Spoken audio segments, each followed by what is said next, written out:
Olá pessoal, bom dia, boa tarde, boa noite a todos.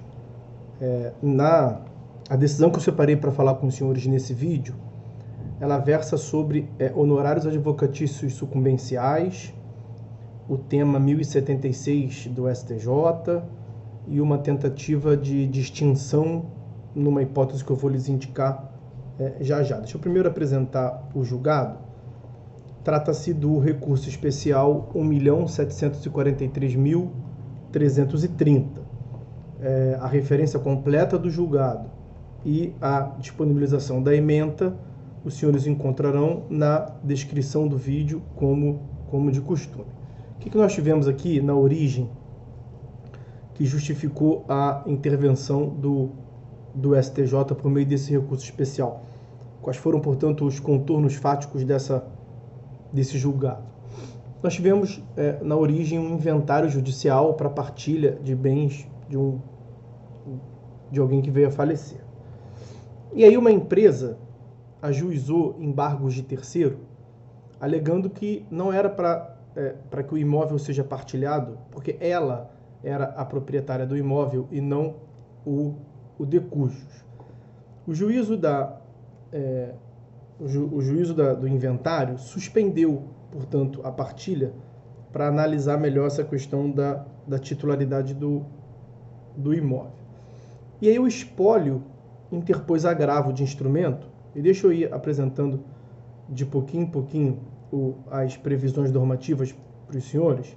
É cabível mesmo agravo de instrumento em face de toda e qualquer decisão interlocutória do processo de inventário. Então, foi interposto agravo de instrumento em face dessa decisão interlocutória que determinou a suspensão do processo de inventário e partilha, e o TJ deu provimento ao agravo de instrumento, alegando que não haveria interesse processual na oposição dos embargos de terceiro e determinou a extinção dos embargos de terceiro sem resolução do mérito, uma vez que não foi proferido pelo juízo sucessório nenhum ato constritivo recaindo sobre o imóvel, e os embargos de terceiro, previstos lá a partir do artigo 674 do Código de Processo Civil, demandaria a prática desses atos de constrição ou ameaça de constrição para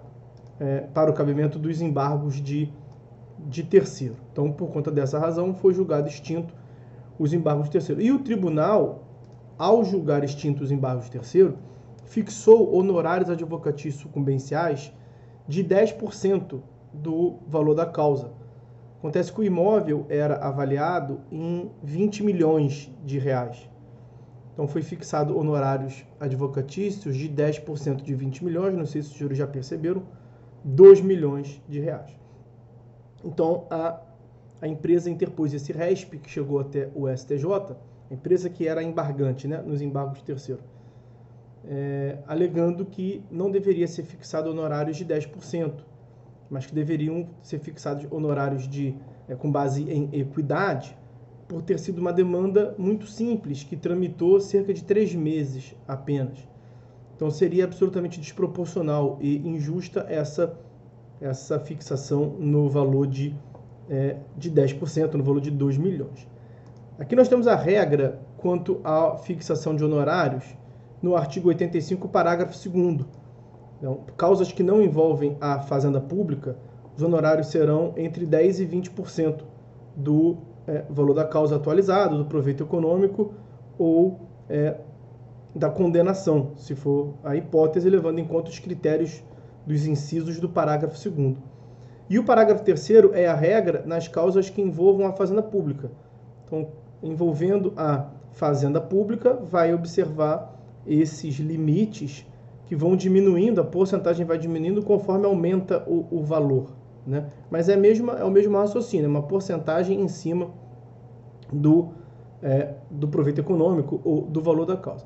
Já o parágrafo 8º do 85 prevê a fixação de honorários advocatícios por meio de equidade nas hipóteses que elenca, quando o valor da causa for inestimável ou irrisório, o proveito econômico, o valor da causa, ou não for possível fixar o valor da causa, ou quando ele for muito baixo.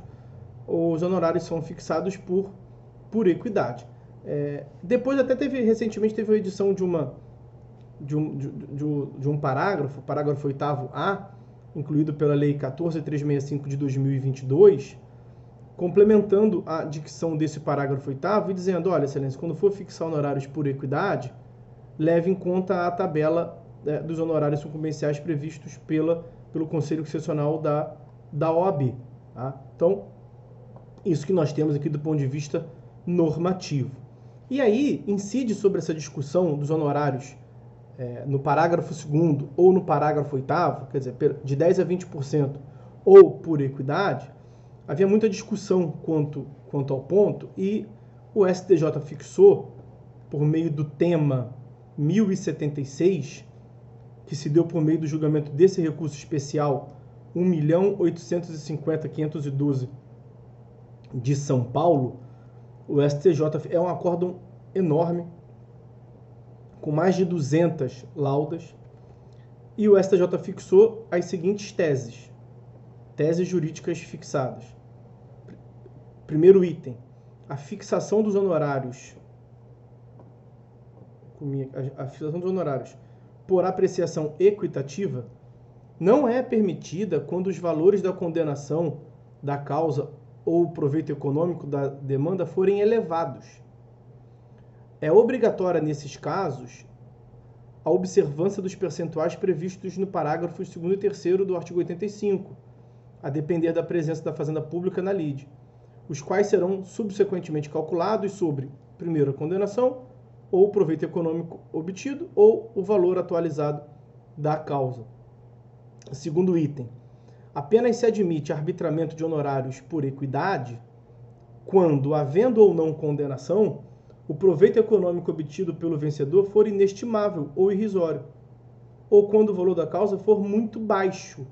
Não foi isso que se deu aqui na hipótese. A principal alegação da desproporcionalidade e da injustiça foi justamente o oposto, os honorários serem elevados, elevadíssimos, aos olhos do recorrente. E aí procurou-se estabelecer uma distinção. O próprio recorrente alegou, eu tenho conhecimento do tema 1076, mas o que eu estou trazendo aqui é uma situação peculiar, diferenciada. E realmente, em havendo distinção, o artigo 489 do CPC, que trata dos elementos da sentença, um dos elementos é a fundamentação, inciso 2º, e no parágrafo 1º ele apresenta algumas condutas que não se podem verificar quando o juiz fundamenta a decisão. E no inciso 6º do parágrafo 1º do artigo 489, nesse dispositivo consta que o juiz não pode deixar de seguir enunciado de súmula, jurisprudência ou precedente invocado pela parte, sem demonstrar a existência de distinção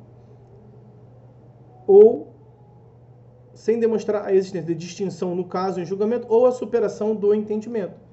Quer dizer, numa leitura contrário senso, demonstrando a distinção, pode deixar de seguir o precedente. Foi isso que a parte tentou.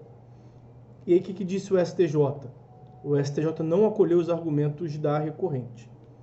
O STJ reafirmou que a fixação dos honorários por apreciação equitativa não é permitida quando os valores da condenação, o valor da causa ou do proveito econômico forem elevados. Apenas se admite o arbitramento de honorários por equidade de forma subsidiária, nas hipóteses em que, havendo ou não condenação, o proveito econômico obtido pelo vencedor for inestimável ou irrisório. E inestimável é o que não se pode estimar. Não era a hipótese, ali estava muito bem claro que era 20 milhões. Ou irrisório. Irrisório é muito baixo. Não era a hipótese, 20 milhões é muito alto. Então, não se amolda às hipóteses excepcionais previstas no tema 1076. E nesse julgado que nos trouxe a fixação do tema 1076, como eu lhes disse, é um acórdão com mais de 200 páginas, mais de 220 páginas. E houve intenso debate, profícuo debate, foram várias sessões na Corte Especial, e levou-se em consideração esses argumentos todos de desproporcionalidade, irrazoabilidade, injustiça, no caso de condenação em honorários, e o STJ deu aqui conformação a uma escolha política do legislador, inclusive reformando uma jurisprudência clássica do STJ antes da vigência do Código de 2015. Essa sempre foi o entendimento do STJ, quando houver uma desproporcionalidade entre a atuação do advogado, o processo demorou 3 meses apenas, e a elevação do valor dos honorários, fixa por equidade. Esse era o entendimento do STJ até o novo Código. E ainda na vigência do novo Código, havia divergências no STJ, tanto que foi fixado esse tema 1076.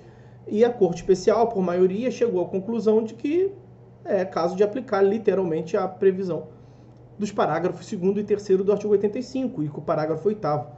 A fixação por equidade ela é absolutamente excepcional e não pode ser justificada por uma suposta injustiça, por uma suposta desproporcionalidade ou irrazoabilidade. E aí o STJ, nesse julgado em que se alegou uma suposta distinção, especialmente porque durou muito pouco a ação de embargo de terceiro, era uma questão simples, e o julgamento se deu por extinção sem resolução do mérito. Esse foi um argumento que o recorrente utilizou. Falou, olha, o artigo 85, parágrafo 2º, quando ele prevê de 10% a 20%, é para decisões que resolvem a lide por completo.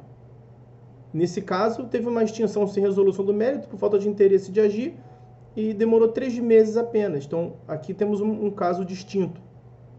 E o STJ não embarcou nessa. O STJ falou que não é hipótese de distinção, lá do 489, parágrafo 1º, inciso 6º, alegações de injustiça, de desproporcionalidade, de irrazoabilidade, de falta de equidade, especialmente em circunstâncias nas quais esses argumentos foram todos eles enfrentados quando da fixação do precedente. A distinção é quando o fato for distinto. Aí o STJ até diz, nesse caso, seria muito uma hipótese de superação de entendimento. É possível que o tribunal venha a superar o entendimento e dizer que pode julgar por equidade quando houver desproporcionalidade. Só que isso não se deu nessa hipótese. O STJ reafirmou o seu entendimento, não reconheceu a hipótese de distinção, disse que não é caso de superação do seu entendimento, então os órgãos fracionários do tribunal devem seguir aplicando essa tese 1076 do STJ enquanto ela não for modificada, reformada. No âmbito do STF, nós temos alguns recursos extraordinários pendentes de julgamento para discutir exatamente essa questão. Então, pode ser que, havendo uma decisão em sentido diverso no STF, o STJ se amolde ao entendimento do STF, mas isso não aconteceu ainda.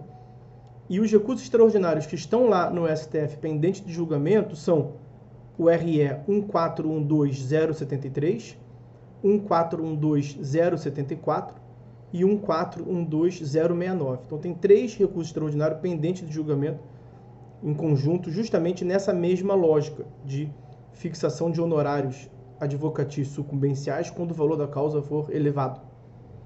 Então, repetindo, são 3 REs, 1412.073, 1412.074 e 1412.069.